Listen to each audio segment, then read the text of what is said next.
direct them to the candidate that, if you have a specific candidate you want to ask that question, or just for all of the House of Delegate candidates, or all of the sheriff candidates. And then the first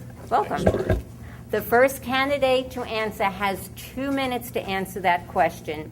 Each succeeding candidate will have 1 minute to respond to that question. And again, we will have our timers. Okay, we ask that you be respectful, one person at a time. I think all of our candidates are here. Is our video up and running? Perfect timing. Okay, we have Vivian Watts from District 39.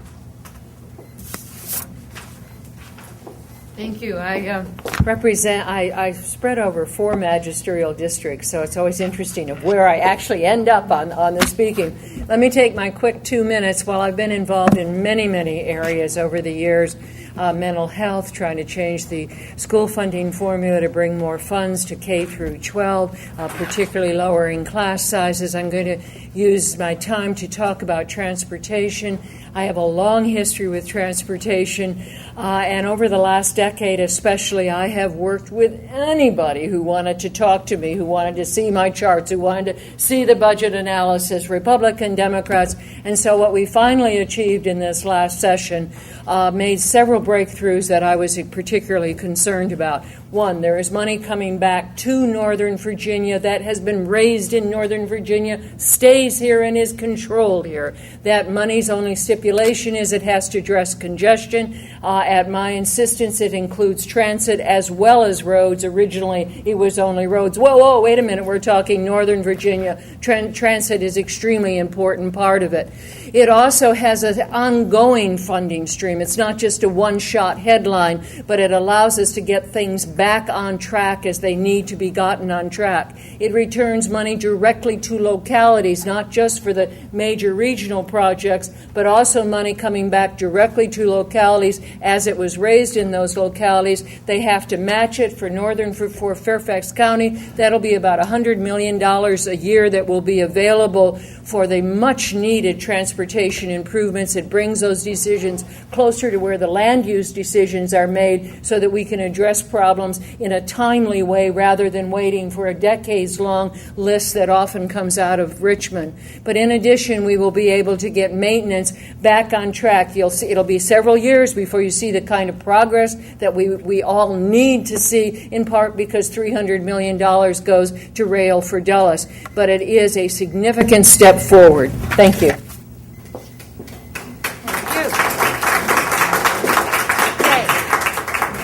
Mr. Mark Sickles from District 43. Good evening. It's good to be here. I'm Mark Sickles. This is my district. Herein I have represent Franconia, parts of Hayfield and Huntington area. This is my 10th year. I'm finishing up right now. I hope that you'll support my efforts to go back for 2 more years. I share in Vivian's pride in the bill we passed. It's very similar to a bill she has introduced numerous times over the years. Remember, in 2007, we had a bill for the first time that let Northern Virginia raise its own money and keep it here. The major part of that bill was struck down because of the way the tax provisions were written. We fixed that and passed a bill that is going to raise $1.4 billion a year for us, and $350 million of that is going to be distributed by our own Northern Virginia Transportation Authority, where Fairfax County has the largest say. The votes are weighted toward population, and so I'm looking forward to all the fights we're going to have in the future about how we're going to spend that money. A lot of it goes into transit. It's the first major transit bill we've ever had. There's a 0.3%. In Northern Virginia. There's a 1 cent increase in the sales tax. 0.3 of that is statewide. The 0.7 stays right here. Of the 0.3, 1.25 goes to dedicated transit, 60% to public transit, and the other 40% to intercity rail. So we're going to have more regular train service to the Roanoke area, to Newport News, and to Norfolk. So we're happy about that.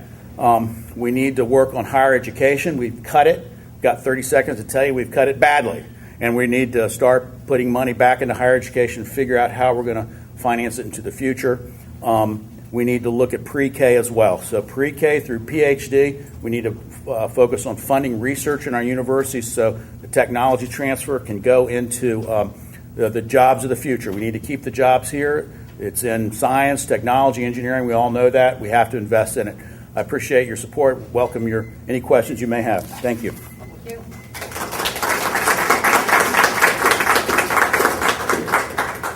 Right. And Ms. Gail Parker, also from District 43.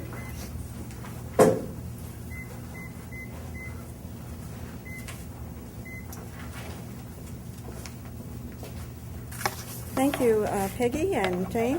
Thanks for including me in this event. I'm Gail Parker. I'm known as Gail for Rail. More trains, less traffic. That's our slogan.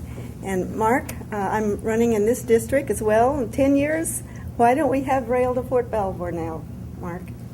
You know, I have been all over the state. I'm a veteran campaigner in Virginia. I've been on the ballot statewide twice for U.S. Senate and campaigned all over the state. And I can tell you that not everybody in the state is real friendly to Northern Virginia. Everybody that we send to Richmond needs to be an avid supporter of rail transportation and an avid supporter of renewable energy sources. So I'm asking you, I know there's people from all over districts here, I'm asking you to make sure that whomever you vote for, that they support those two items on the ballot and send somebody to Richmond that will support our interests up here in Northern Virginia. The money that we got this year, that the incumbents got for us, is good. It's the first time that's happened, but quite honestly, I'm going to tell you the truth. It's just enough money to keep everybody up here fighting over it. It's not enough. It's not what we need. We need to bring more of that money back up here to Richmond, from Richmond back up here to Northern Virginia to solve some of our transportation issues. And we need to build rail because that is the most efficient use of energy. A vehicle would have to get over 435 miles to the gallon to be as efficient as rail. And renewable energies, well, that's the way of the future. We're expecting to grow in Fairfax County by $1.6 million, and that's going to exacerbate the problems we have. Thank you.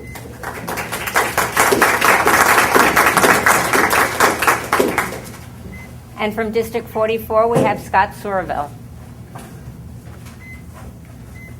Thank you. Well, I appreciate the league taking the effort to put together these forums across the county here and in all the other magisterial districts. I appreciate you all coming out to be here tonight. My name is Scott Somerville. I'm a member of the Virginia House of Delegates. I represent the 44th District where I was elected in 2009. I'm up for election for my third term. I'm a 12th generation Virginian. I'm a Fairfax County native. My family moved to this county in 1935. Looking for a better way of life, and I'm hoping that my kids stay here. I live over in the Mount Vernon part of Fairfax County with my wife and 4 children who attend Waynewood Elementary and now Carl Sandburg Intermediate. I'm a West Potomac High School graduate, and my number one priority has been Route 1. I represent Hayfield Precinct, Groveton Precinct, Hybla Valley Precinct, Pinewood Precinct, Fairfield Precinct, and I think that's it in Lee District. I have about 6 Lee District precincts, mostly the west side of Route 1 and then Hayfield. My number one priority is the Route 1 corridor. The Route 1 corridor, I think, is in desperate need of investment. I'm happy to say, as Gail brought up, I think I've been the number one advocate for extending the yellow line to Fort Belvoir.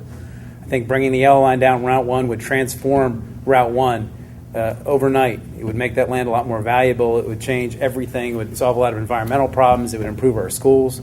6 of the 12 schools in Fairfax County that were accredited with a warning a week ago are in the 44th District, in the seat that I represent. Medicaid is a huge priority for my district. The 15% of my constituents receive their health care from Medicaid. If you're under the age of 18, there's a 1 in 3 chance you get your health care from Medicaid if you live in the 44th District. We need to give health care to not just those children, but also their parents. So the expansion of Medicaid is a huge issue for me. Route 1, early childhood education, preschool, those are big priorities for me. There's a lot of other things we could talk to you about tonight. And if you have any questions, I'm happy to answer them. If I have to leave a little bit early, my daughter is pitching, playing softball. Her game started 15 minutes ago. And I might duck out so I can get the last 30 minutes of a game or so. But thank you for coming tonight.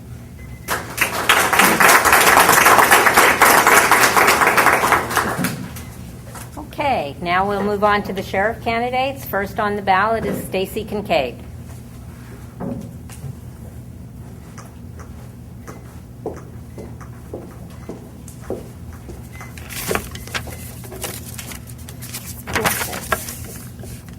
Okay. Good evening, everyone. My name is Stacy Kincaid, and I'm a 26-year veteran of the Fairfax Sheriff's Office.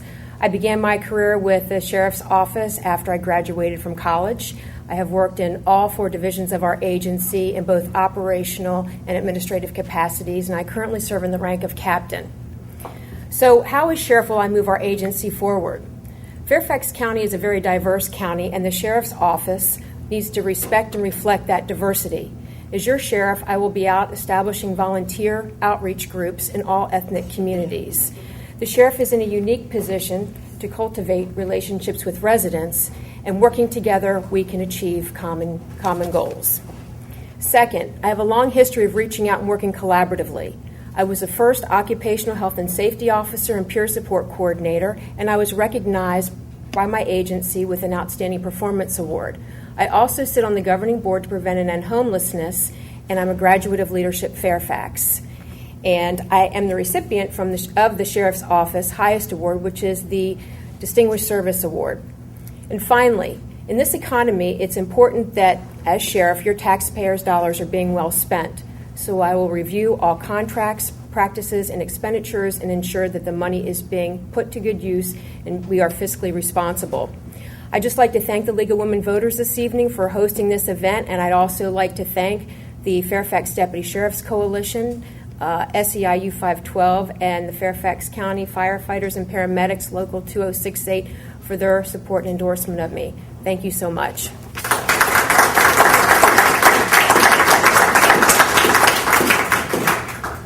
And next on the ballot for sheriff is Mr. Brian Wolf. Good evening, ladies and gentlemen. My name is Brian Wolf. I usually do better if I go ahead and talk right about the issues rather than who I am, because you can always visit my website to really find out who I am. I entered this race with 2 ideas that I really thought needed to be addressed, and that was mental health, and the other one was, or 3 things actually, transparency in the Sheriff's Office, and then applying transparency by first installing videotape cameras. Videotape cameras basically protect citizens, inmates, and deputies. I find it appalling that we don't have videotapes inside the jail with the wealthiest county in Fairfax County, or in Virginia. CIT training is crisis intervention training. It was basically developed in Memphis, Tennessee. It's a worldwide recognized program where it teaches deputies to deal with and police officers to deal with people with mental issues and behavioral issues. In Fairfax County alone, we lost $16 million in mental health benefits and funding for community service, or community community mental health. I'm sorry, I'm really losing my thoughts, but mental health treatment centers in Fairfax County lost $16 million. These folks are basically not getting treatment. They're basically being arrested for petty thefts and basically just being recycled back inside the jail and inside out. I want to increase more transparency about basically reporting what we do. In the yearly budget, I think the Fairfax County Sheriff's Department does real well. I'd like to go ahead and increase more transparency and basically tell what we do as far as even illegal aliens, holds, removals, and I'm out of time, and thank you very much.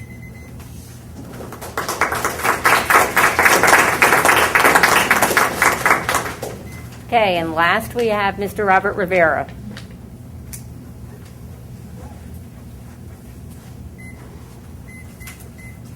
Good evening, and thank you very much for inviting me tonight. My apologies for getting here late. It's the logistical issue when you have 2 little, a 9 and a 5-year-old and a wife who social worker down here at Forestdale Elementary School.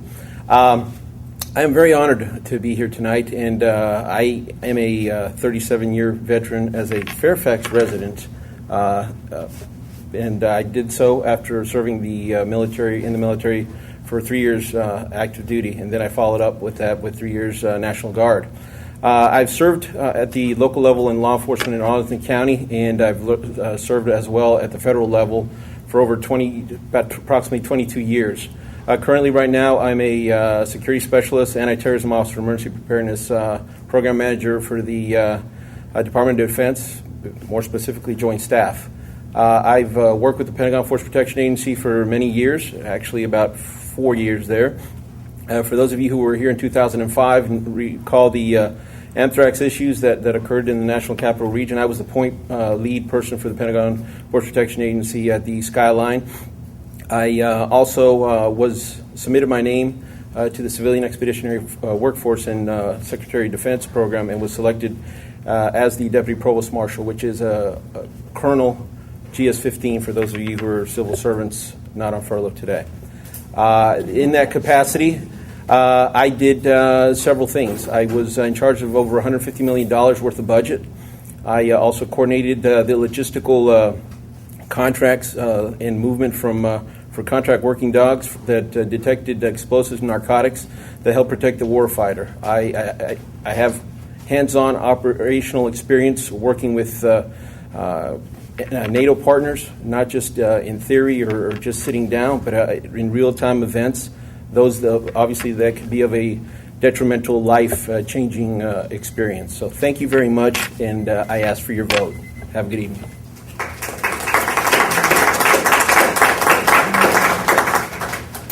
Thank you very much, everyone. Now comes the question and answer portion. I encourage you to ask questions from the audience. If you could raise your hands, just one person speak at a time. What we will do is we will alternate questions for the sheriff's candidates and questions for the delegates. And I'm going to start with the sheriffs. First question, and we'll start with Mr. Rivera. We'll come from that end of the table first. What do you mean when you use the term assault weapon?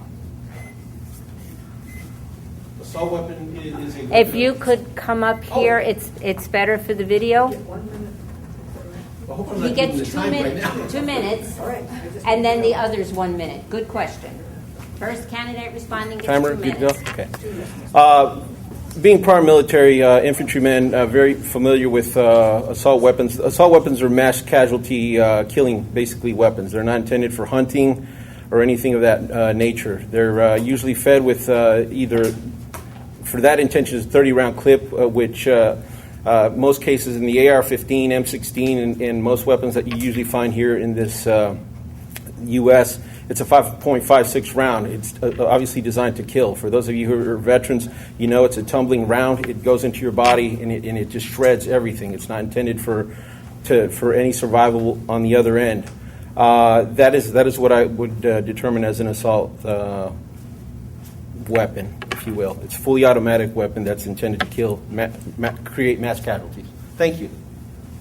Mr. Wolf? 2 minutes, 2 One. I'll echo a little bit what Robert said. I really don't know if there is a concrete definition of an assault weapon. I know that the state police defines it one way. I think the federal government defines it another way.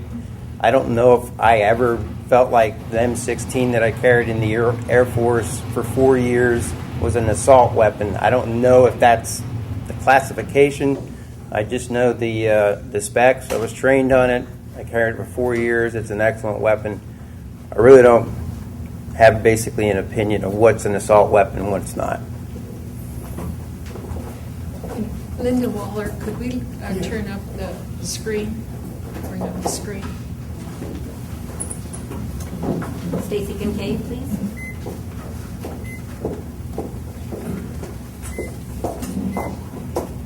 My understanding of an assault weapon is a fully automatic weapon and one used in mass casualties. That was short and sweet. Okay. Is there a question in the audience for the delegates? Okay. Then I will use my card. And we'll start with Mr. Surivel. For the delegates, so many laws have been passed in the nation to make it harder to vote, even here in Virginia. What will you do in Richmond to change that?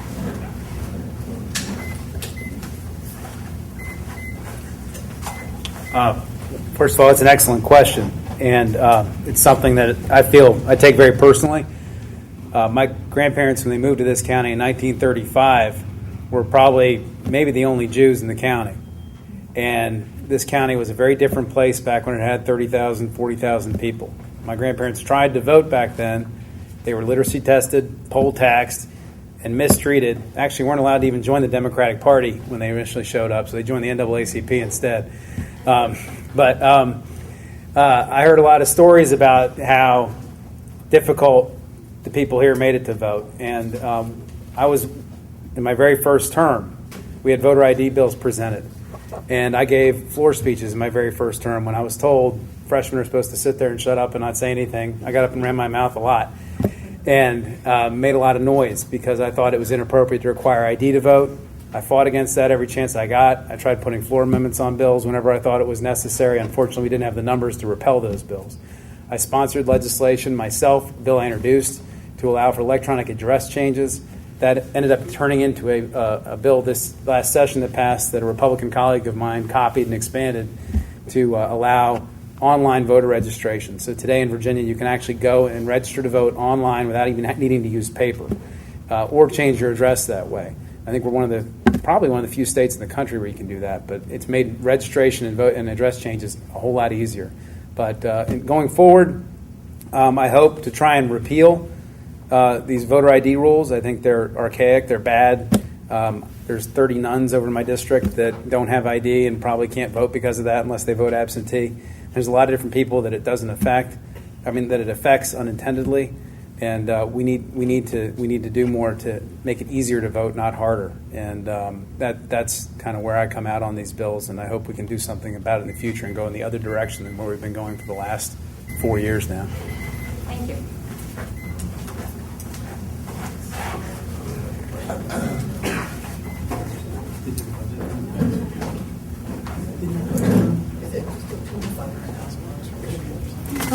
I, too, support making it easier for people to vote, and I would reflect that in Richmond. With that short answer, I'd like to take up the rest of my time I got so wound up, I forgot to tell you some things. I wanted to show you a couple pictures of my two of my grandchildren. I have four. I have 3 children of my own and 4 grandchildren. They live in Germany, and I have one in Oklahoma City, and the other one is in Japan. She's teaching English over there. And I'm also a businesswoman. I'm still working and a retired Air Force officer. I also would like for you to pick up some literature in the back. There's a pink one from me, and then this one, it tells you a little bit about independence and some of the advances that we have made in rail in Virginia. So please pick those up.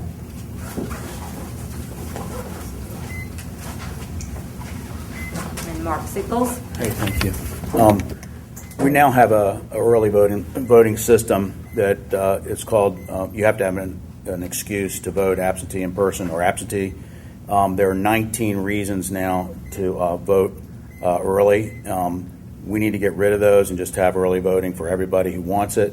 We've supported many years no excuse absentee voting for people over 65 years old. We added the 19th, I believe, excuse was firefighters. Any firefighter who wants to vote early can vote early.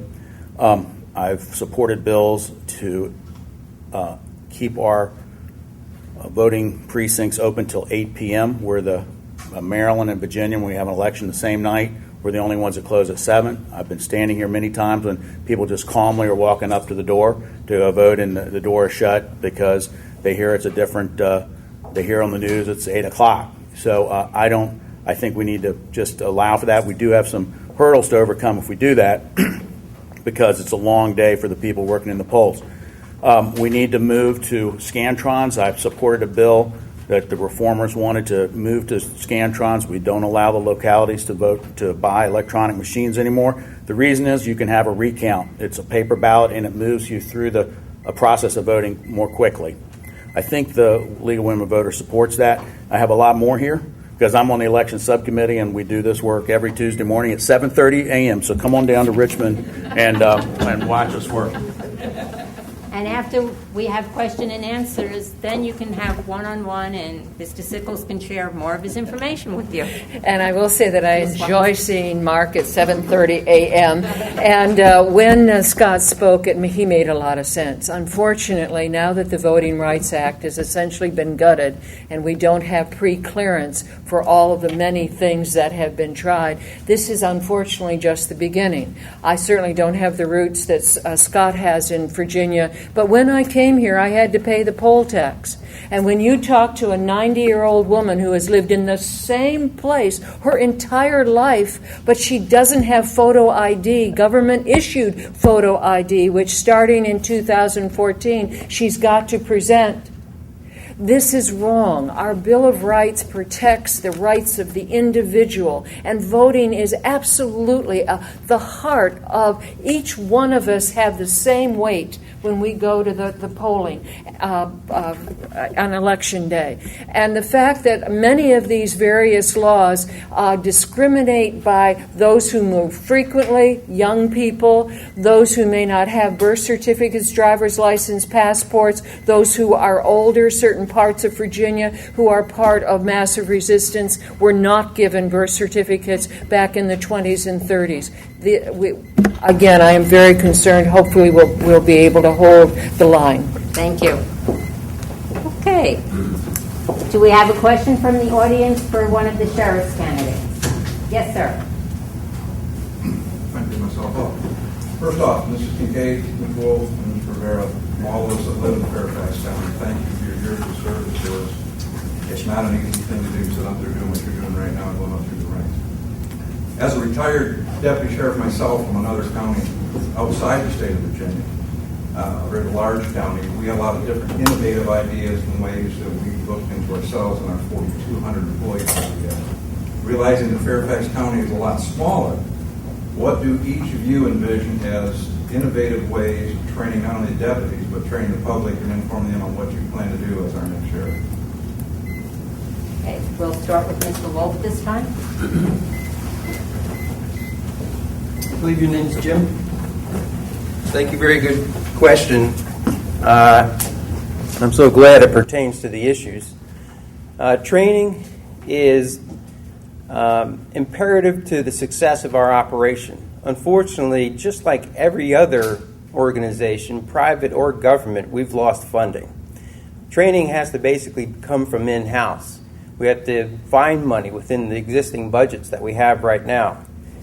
My basically big platform item is to implement this crisis intervention training.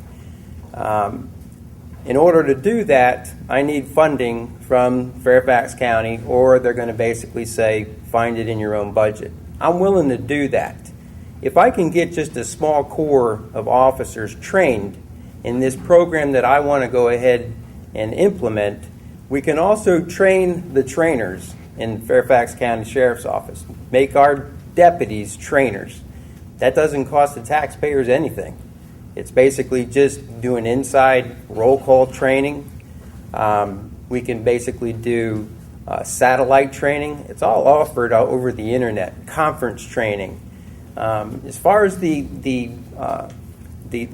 general public, that's a great question. That's basically on my platform also. I want to tell the public what we do, other than just dollars and cents in the yearly budget. I want them to see that we're training officers. This is the training that we're putting our deputies through. It does the citizens no good if we're not informing the citizens what we actually do. Providing stats just by themselves isn't enough. Educating the public on what the Sheriff's Department actually does, what we do inside to improve our success, is imperative. And thank you very much for that question. Stacy Kincaid.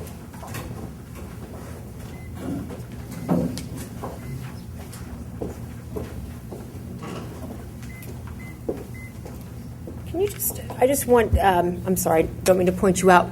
Exactly, you're talking about what kind of innovative programs that whoever would be coming in as sheriff would implement. Is that what you? Exactly. What you would do as our new sheriff to implement new programs that not only affect the deputies within the department, but that would reach out to the community. Okay. All right. Thank you. As I've mentioned before, working with the community, currently we have over 300 volunteers that help support our agency and know what we do. But I'm committed to establish volunteer outreach teams where we go into the ethnic communities and educate them on what the sheriff does and how they can help us, because we have trade programs available or individuals that can come in and teach. It won't cost us any money at all, but can teach and provide a certification so that way when inmates get released, that hopefully will make them more employable or at least give them the opportunity and also help reduce recidivism. We have other opportunities through Skype, through our visitation, through our kiosk system that we're going to be implementing.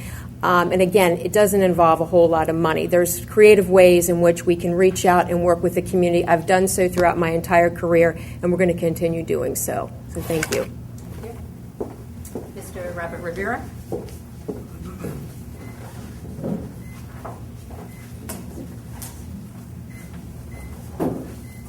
Rob is fine. Regarding that question, and that is a great question, especially with this day and age with the shortage of funding across the board, not only at a federal level but at a local level. Being a civil servant myself, I know the importance of training and continuous training, especially in a leadership position. You're never there. It's a constant process. By that, it's one of those things where you need to look at partnering up with other jurisdictions, see what's going on, lessons learned. I see that's an issue a lot of times, not only at the federal level, and I'm sure it is at the local level as well. Partnering up with federal agencies as well, trying to find out what programs at no cost are there. I'm sure that the sheriffs want to learn, want to continue sharpening their skills. As iron sharpens iron, so does one deputy sharpen another in another jurisdiction. That's key and essential. Maximize your resources. I've done it constantly, whether it's in theater, whether it's in peacetime, and it's not just checking a box, but it's making sure that it's applicable, and the peer training is essential. I concur with Brian's comments right there. Got it. Stop. Thank you. Any other questions from the audience at this time? Yes, ma'am.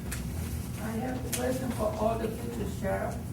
We have a lot of teenager problems so what can we do about school having a drug problem, all that, and what can they do for helping prevent from teenagers become a sour teenager? Okay, the question is for the sheriffs, and it concerns teen issues. There's issues with drug problems, and what can be done to prevent the teens from going sour or having problems. Stacey Kincaid.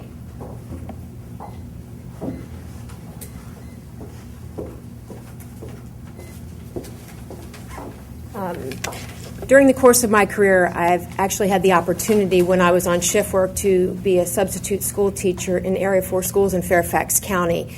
And I've seen throughout my years, not only as a substitute teacher, which I no longer do, but certainly with youth that I've had the opportunity to work with, that I believe going into the schools when children are younger and being a positive role model is certainly a start. And I'm committed to, we currently have ongoing tours where we have students from many different schools that come in and they get to get a tour and they get to see what it's like to be in jail. I believe it was a year and a half ago, we established what we call the TAP. It's a Teen Awareness Program. And we partner up with the courts as well as from the Juvenile Domestic and Relations Court, and another area as well. And what we do is we bring in the kids, and again, it's a small group. Their parents also are invited to come, and they do come. And we teach them about making the right choices, because that's what it's about. But having that positive impact at a young age really is a start and a way to go. So, thank you.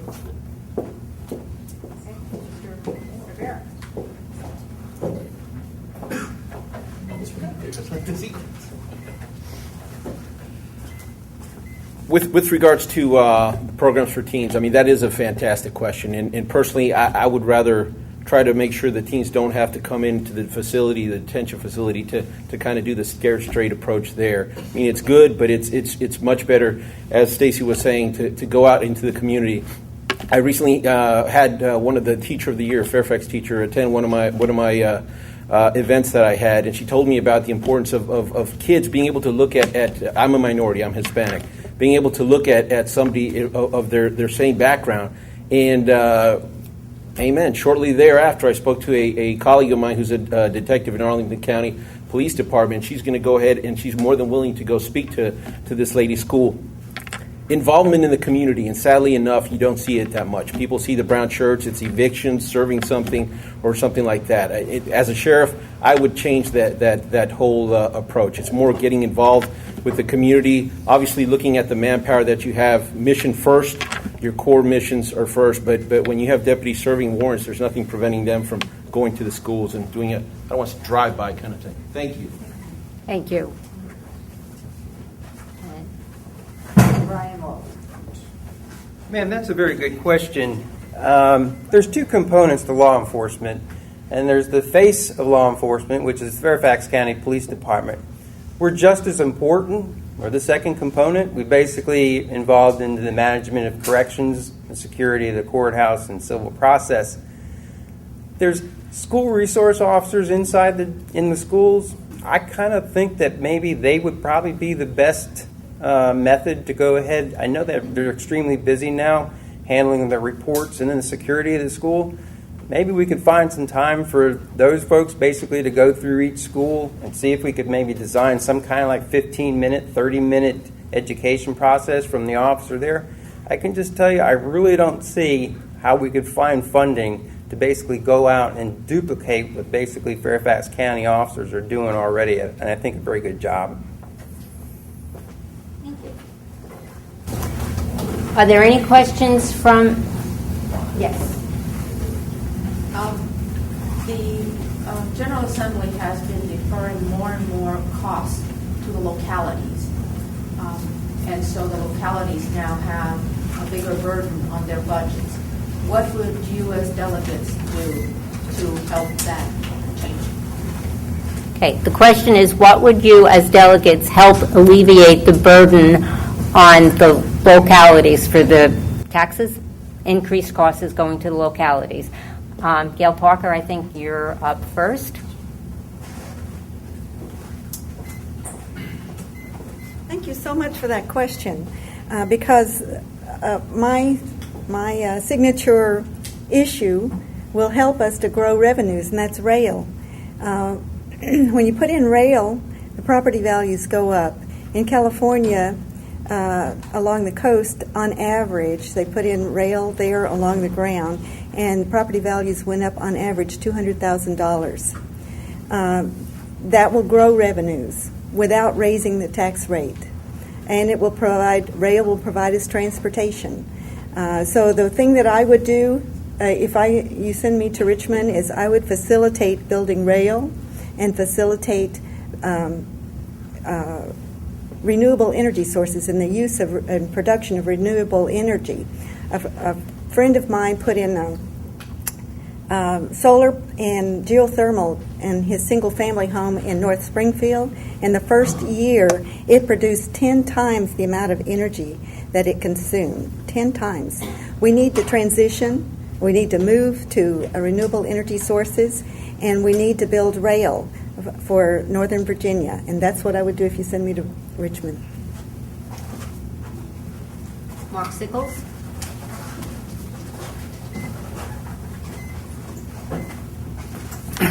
I think we need to commit ourselves to not doing any further harm. I think we have shifted some burden to localities. We need to do tax reform. People want to do tax reform, and they talk about it. One of the ways to do it is to get rid of certain local taxes that aren't fair. But the alternative to that is that leaves a locality stuck with the bill. So we have to be careful not to do anything that hurts localities further. The transportation bill. I happened to be with four Fairfax County employees The day we passed the transportation bill, a bill that was 27 years in the making, I've never seen wider smiles on any faces year to year, because we actually did our responsibility and raised the taxes ourselves and did not dump it on the localities to do it. So, and we gave them flexibility on how to spend the money locally. I am a strong supporter. I work closely with Jeff McKay here in Lee District in giving the localities flexibility to get things done to the maximum extent practicable. And I will do everything I can to not cut education funding. We worked hard as a delegation to keep the cost of competing in the budget, which the governor tried to take out, and that's how we can pay for teachers in our high cost of living area. Thank you. Thank you. Vivian Watts?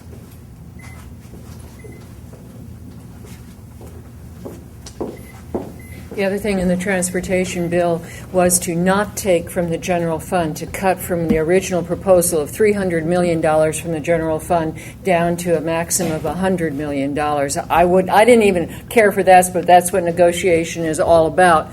Why do I mention that first is because we are still not back to state funding on a per pupil basis to where we were in 2007 on K through 12. That is the call on the real estate tax. When I mention the real estate tax for Fairfax County, one of the serious problems of the fact that we're a million population and really only have the real estate tax, whereas the city of Alexandria, the city of Fairfax, on and on, have 7 different taxes to be able to spread more, such as hotel taxes, meal out taxes on tourist trade, and take some of the pressure off in people who are living in that same house they lived in 50 years ago, and their ability to pay isn't at all related to now the inflated cost of that house. Tax reform is definitely an issue that we need to address, and I also mentioned the school funding formula. Perhaps one-on-one we can talk about that. Thank you. Okay, Mr. Somerville. I don't think you're going to hear a lot of controversy here tonight, because I agree with Gail, Mark, and Vivian. This is up here in Northern Virginia, I think it's pretty universally accepted that a lot of people feel like Richmond uses us as their piggy bank. And in the last budget cycle, one of the first budget cycle that I was elected in 2010 to 2011, the state really stuck its hand hard into local governments to balance the budget. And one of which I'm sure our sheriff candidates might like to address, is the state, for example, cut the amount that it pays the localities for housing state prisoners in our jails so that the county had to pick up the difference. I don't think we've reversed that yet. I think Fairfax County needs to have more flexibility so it can tax something besides real estate. In the city of Alexandria, they can tax events, they can tax rental cars, they can tax lots of different things. They don't have to tax you. Fairfax doesn't have that flexibility, so they're stuck. And Mark's right, it's just a matter of vigilance to keep the state from continuing to pass the buck onto localities on a lot of things. And those of us up here are very vigilant about that, I think, when we're in Richmond. Thank you. Thank you all. Are there any questions from the audience for the sheriffs? Candidates? Okay. I do have one from the audience. This is addressed specifically to Mr. Rivera. The questioner wants to know why you left the Arlington County Sheriff's Office after 5 years. One of the reasons why I left... Sorry.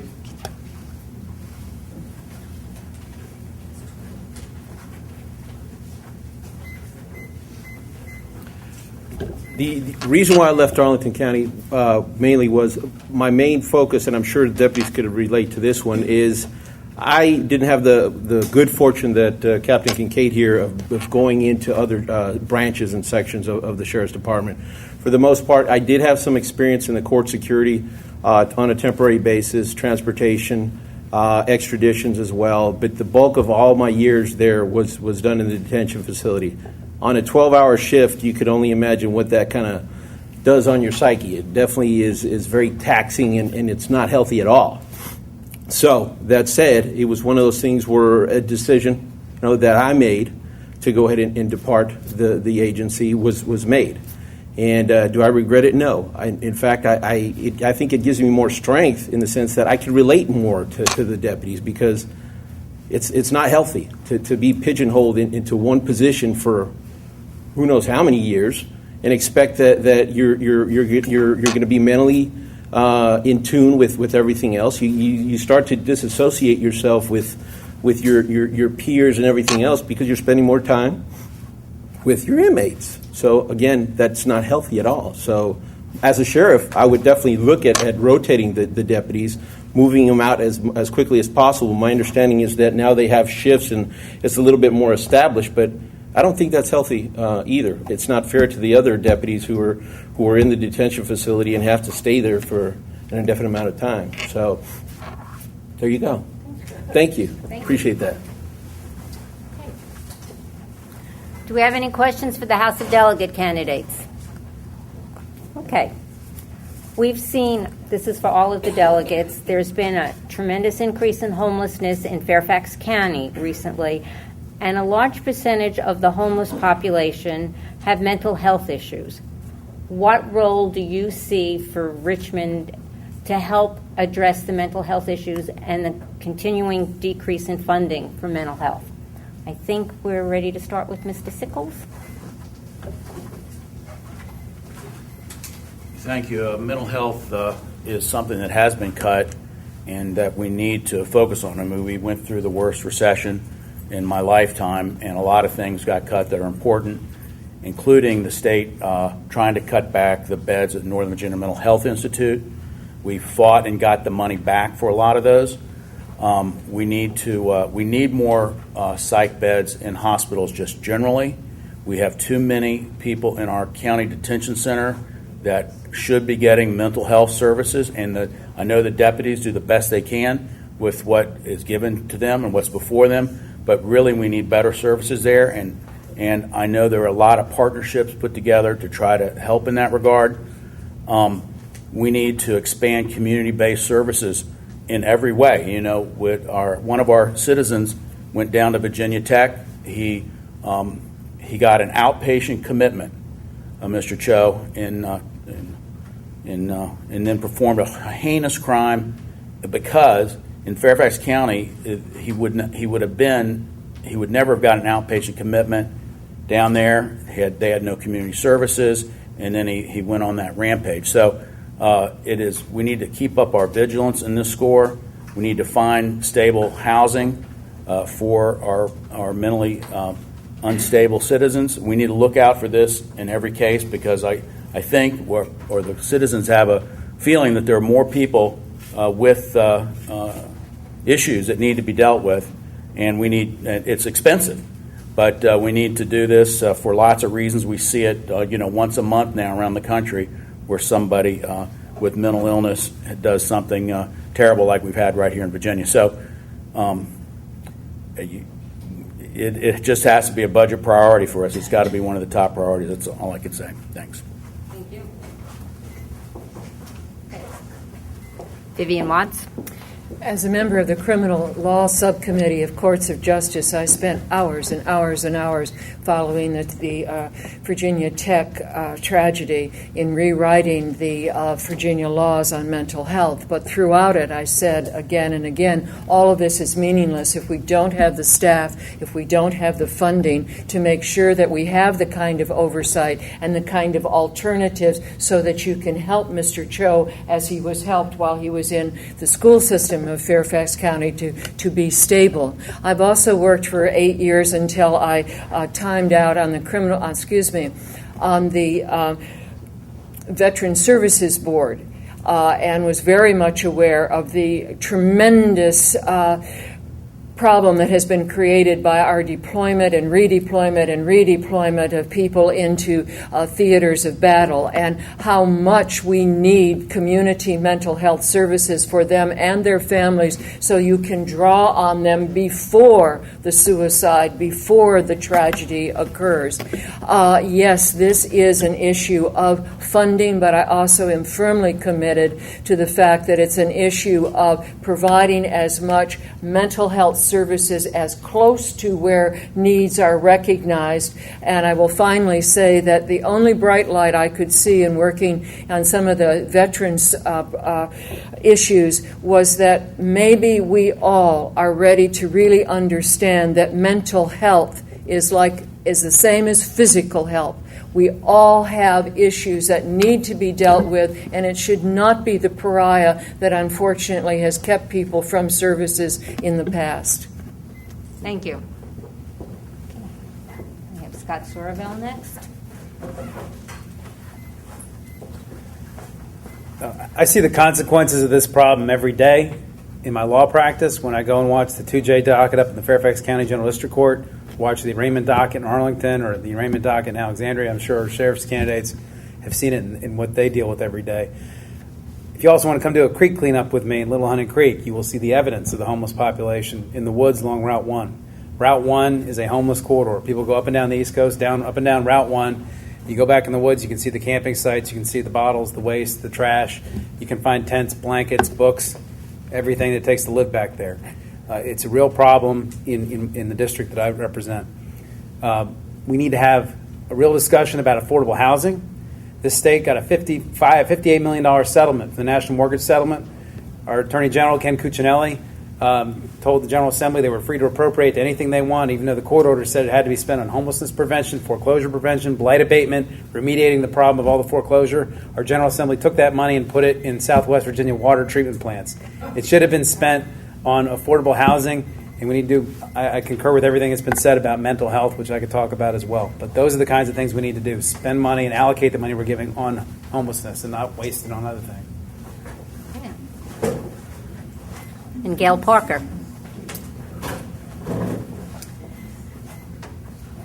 I'm a physical conservative, and while I am sympathetic to the issues that the other candidates have mentioned, I see this issue as an economic issue. When our economy is thriving and booming, there's more money, there's revenue to pay, there's more money in the budget, so that there's more money to allocate for services. People have more money when the economy is booming, so they contribute more money to charities, so that the charities can do some of the work and not rely on the government to do this. And one way to grow the economy is to build rail. And we need to build rail here in Northern Virginia. It will grow the economy, it will grow the revenues, and it will enable there to be enough money in the budget to solve these issues and in the community so that we don't have to depend on government to solve it for us. Thank you. Do we have any questions from, yes, sir? Yes, and this would be for the delegate candidates. Okay. A number of the major universities in this state have now decided that Richmond just doesn't get it in terms of funding, and they're proposing to take a hike and do it their own way, which I think is the wrong decision, but if you look at the funding levels, it may be perhaps the only decision. My question is, taxation involves a lot of choices. It involves making hard decisions, obviously, on who gets cut, who gets more. I'd like for the candidates to tell me how you view this move by the largest and best institutions in the state to basically say, keep the money in Richmond, we'll do it our way, because I just personally feel, after a couple hundred years of experience in universities nationwide, that that's not the way to go. Vivian Watts will answer first. When I first came here from Michigan out of college, right on the heels of massive resistance, I wondered what I had moved into, which is one of the reasons why I got so involved in state issues. And the one comforting thing always for me was the higher education system. This was not a sleepy southern state. I mention that because that's no less true today as far as attracting corporate presence and major jobs. It is crucial to the investment that we need to make for the future of Virginia. What you see in William and Mary, UVA, and others, they're getting basically 10% of their funding from the state. Why should they play the state's game if we're not willing to invest in them? And with that, not only we can call them the crown jewel, but the point is that it's an integrated system from top through the entranceway through our community colleges to be able to move forward into a full 4-year education. And their choices should be UVA and William and Mary and others as they are today. And if we let this continue to go the way it's been going, that will be lost to us within 10 years, 15 years, as they carve out what is their own interest as a private institution, and we no longer have the integrated public education system that has served Virginia so well and again is extremely relevant to today's economic development. So that when we look at budget priorities, and you sort of alluded to funding, we've talked about some of those funding issues, but I'm going to just throw one other. The idea that somehow we're going to eliminate the corporate income tax. These are the very businesses that are benefiting from the quality of our higher education. I honestly don't think that if you sat down with these business leaders, and I know, in fact, that you wouldn't, because they started an initiative about 4 years ago for increased higher education funding, just because of the nature of the question that you just asked. Thank you. I think Scott Sorreville was next if we keep going in. All right. Uh-oh. Sorry. All right. Well, it's a great question. You know, I'm an alumni of James Madison University, and notwithstanding the fact that I heard a lot of JMU equals just missed UVA jokes, I'm also an alumnus of the University of Virginia School of Law, as with my father, and my mother went to graduate school there. First one in her family to go to college, and a big reason why she went there was because it was state supported and it was affordable to her. Her father was an electrician, and her mother was a fabric inspector. They privatized UVA Law after I left. My tuition was $8,500 a year, and today, if you want to go to UVA Law in state, it's $45,000, and that's 15, 17 years later. When they announced that privatization thing, I put on my Facebook, "Over my dead body." And that's how I intend to approach it if they even try to do that to us when we're in Richmond. There are revenue choices we need to make. Vivian has been an advocate for reinstating the estate tax, something that I have co-sponsored with her.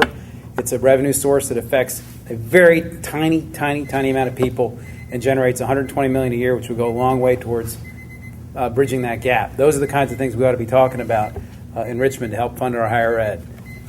Thank you. Gail Parker.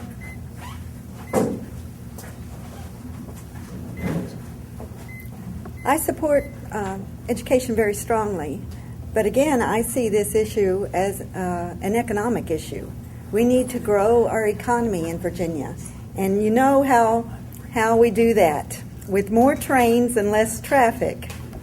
But there is one thing that I have seen going on in Virginia that does need to be corrected, and that is a lot of our citizens, our people who have lived here all their lives and cannot get their children into our state schools because they are taking out-of-state students because the tuition is more for out-of-state students. And that is wrong, and it needs to be changed. It's an economy issue. We grow the economy with more trains and less traffic.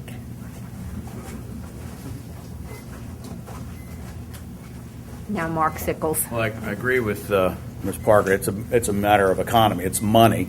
The out-of-state students do pay for our in-state students, and until we pay more for our higher education, that's the way it's going to stay.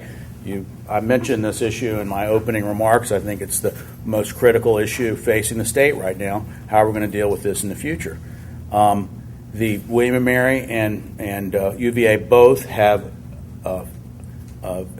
increase their tuition on in-state students to subsidize other in-state students. I mean, William & Mary had a major change in just this past year. You can Google it and see what they did. It made a little bit of news. I think you're going to have to do some of that stuff. I do think that because they privatized, and I agree with Scott, it was bad. They privatized both the business school and the law school at UVA. That's where you get the 9% number. If you took out the self-financed professional schools, UVA is getting about 22% of their revenue from the state. So you need to look at apples and apples comparisons on undergraduates to undergraduates. Thank you. Do we have any more questions from the audience? Yes, sir. This is for Mr. Wolf. For Mr. Wolf. Okay. This is a budget question. We've heard all tonight about budgets and finances and how the state doesn't have money, the county doesn't have money. We know that the county's not increasing budgets to any agency. They haven't in years, and they're probably not going to do that for a number of years. You've mentioned as one of your platform items cameras in jail. I'm assuming that's going to cost a whole lot of money. You've tied that to excessive force claims. I work in the jail. I've worked there for a number of years. I'm coming up on my 18th year there. We don't have anywhere near the number of excessive force claims that you claim on your website. We averaged a little over 2. This year alone, in 2013, we have 1 case of alleged excessive force. So my question is, how can you fiscally justify cameras that tape to solve a problem that seemingly doesn't exist, and where would that money come from? Okay, the question refers to cameras in the jail that Mr. Wolf has put that in his platform, and the questioner works at the jail and doesn't believe that there's a sufficient problem. He wants to know how Mr. Wolf will justify the payment for these and where will you get the funding? Is that correct? Your first name, I'm sorry. Okay. I just usually like to refer to somebody by their name rather than just talk at them. The way I understand, the sheriff's office basically has a facility where monitors are already in place. The cameras are there in place. I understand it's going to be very expensive to get bids and quotes to find out how much it's going to cost. I would hope that there's all the cable is already laden throughout the building. I'd like to know, is it really an easy, feasible idea to put cameras and recording devices in the jail? You mentioned that I made some errors in my figures. I'm only copying what I basically received from the jail. The jail gave me their IA reports and basically told me the figures that are in my I FOIA'd the documents myself. I only put the data that the sheriff's department gave me and I put it in there. A lot of people, a lot of deputies are upset with me because I put that in there. I got a lot of attacks over that. What I really feel is happening is basically you're averaging 2 a month excessive force complaints. I really don't know if that's really that bad. The way I understand, the sheriff's office basically has a facility where monitors are already in place. The cameras are there in place. I understand it's going to be very expensive to get bids, quotes, to find out how much it's going to cost. I would hope that there's all the cables already laden throughout the building.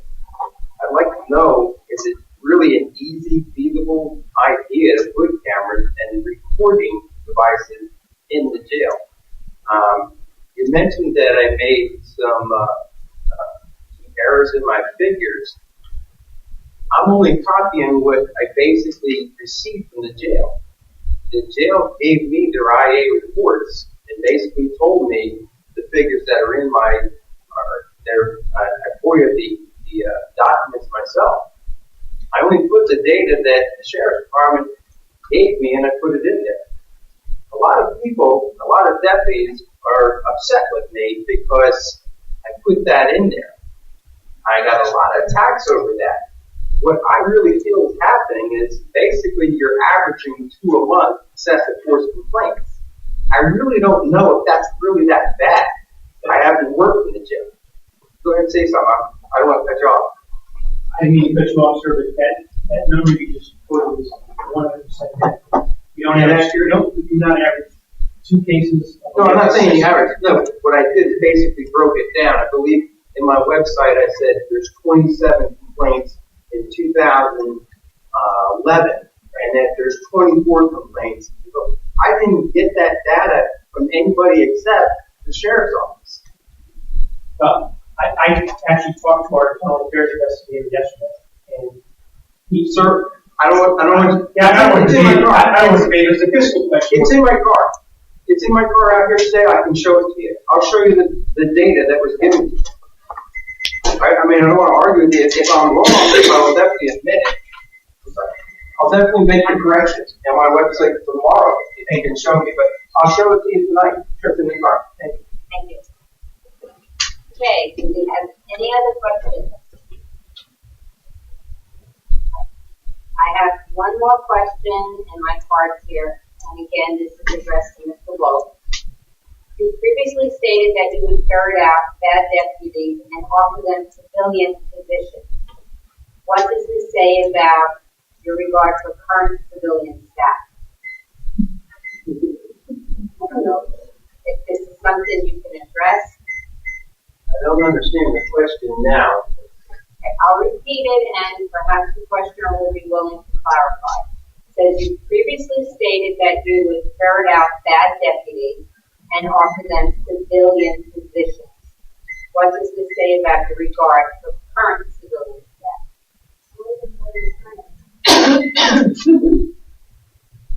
Well, I wish I understood the question. Ferret it out. You know, ferret out people.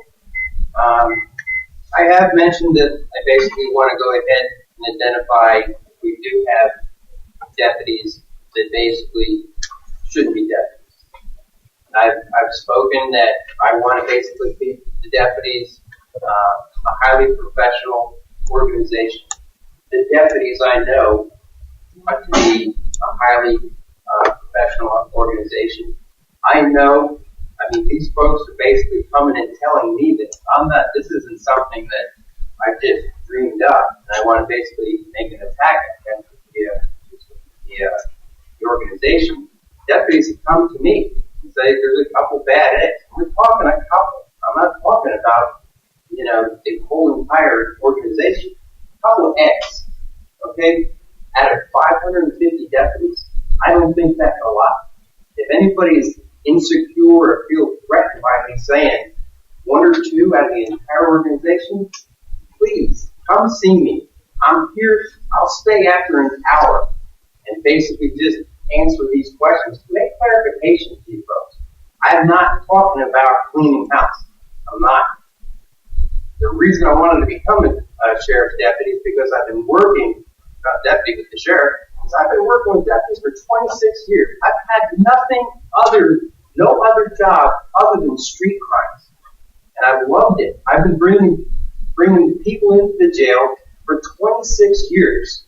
I still have a court docket still, all the way into 2014. Okay? I have established a lot of good friends in the sheriff's department. These folks are giving me that information.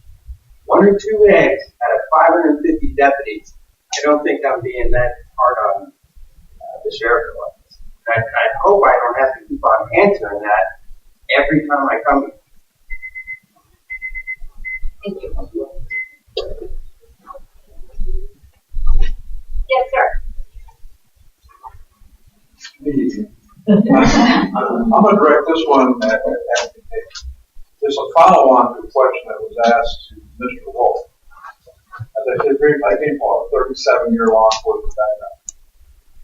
The agency I worked at, it was unconscionable not to have cameras in every part of the jail. Booking, intake, medical clinic, main hallways, and all the cells where you had prisoners that were either in there because of their mental health issues, suicidal, or made threats against people. We have 1,200 deputies on the road. There's 1,200 cameras in every department, plus all of them in jail. So if there are none now, why not? Okay, the questioner has worked for another law enforcement agency where there were cameras in the jail and the sheriff's court. And his question is, why are there not cameras now in Fairfax County Sheriff facilities? In reference to your comment about cameras in the cars, because it sounds like your organization, your agency was a full service agency. So your agency, it sounds like they had people patrolling and you had that function aside from our 3 or 4 functions. Okay. Right. So again, we have cameras and monitors throughout our facility, And we are planning on doing a upgrade with our security, our technology with our security system in the next couple of years. Again, I'm not sure that, I believe it's a solution to a problem that doesn't exist. And when you start putting video recording cameras in to the facility, again, we're not the police department, we're not on the street where I think you're the only police officer there and it's you against the one individual, or many individuals that you may come into contact with. In the jail, again, we are in a controlled environment. We have staff around 24/7. When it comes to an incident that we are, say for example, it's a cell extraction, where we have our sheriff's emergency response team. We have someone there that's their responsibility is to record the entire event because it protects the staff, it protects the inmate, and it keeps the integrity of the entire incident of our board, and that's what we do. We've got a very professional organization. We have been nationally accredited. We don't have issues with deputies needing to be reported, or even when you're talking about having video recording in certain areas in yourselves that tape. There's also there's a major cost to that, not to mention that there are rules and regulations governing what you can take. So again, I think it's a solution to a problem that does not exist. Thank you. Are there any more questions for the delegates? I have a question for Central and this I believe that the long-term issue known as years is more than 20 years. And I'm wondering how the significant improvements will it be in my lifetime or in your lifetime? I just wonder. Okay, the question was about the yellow line issue, and Dr. Bell is going to address it. Lucky Gail didn't knock me down on the way to the vote. Gail ran against me in my first election, so I'm used to having this debate. Gail and I really don't debate about it. When they opened the Huntington Metro Station in 1983, there's actually a collapsed full wall at the end of the tunnel because there was they intended to take that wall down and keep on going through the hill, and they never did. And there's a lot of different reasons for that, but it was always intended that the yellow line be extended. Today, Fort Belvoir, people don't realize this, actually employs more people in the United States than 64,000 vehicles go on and off that base every single day. I don't know why traffic's bad. On the County Parkway, on Route 1, on Telegraph Road, we're over in Rolling Road, where Vivian has to deal with it. It's because there's a huge amount of people working there. There's one bus that serves the entire base. When you think about what the Pentagon has and what Fort Belvoir has to deal with, traffic has become a disaster. We're also, we have another round of BRAC coming up, a lot of open land down there. They're about to open up in about 2 or 3 years a U.S. Army Museum. About 500,000 people are going to visit every year. It ain't going to get any better. When they first paid for Route 1 in 1917, they were paid for it, the United States Army.